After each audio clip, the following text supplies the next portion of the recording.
שלום לכולם.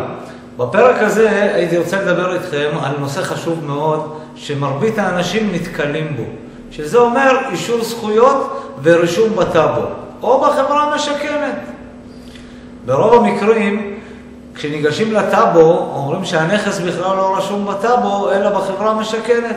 כשניגשים לחברה המשכנת מסתבר שנושא העברת הזכויות בטאבו מופיע בתהליך. למה גורם כל העסק הזה? גורם למרמור ואף לביטול של עסקת המחר.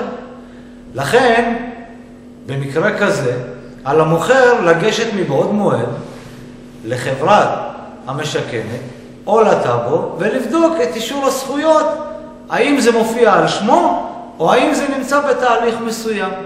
ועל הקונה להוציא את אישור הזכויות הזה ולבדוק שהנכס אינו משועבד, אינו מעוקל, או שהוא כשר. איך ניתן לפתור את הבעיה? פשוט מאוד.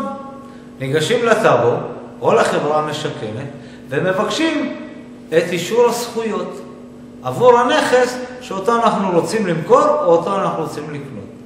דבר שפותר הרבה מאוד בעיות עוד לפני ביצוע עסקת המחר והעברה לחוזים או התקשרות חוזית כזאת או אחרת. שיהיה לכם בהצלחה ונתראה בפרק הבא.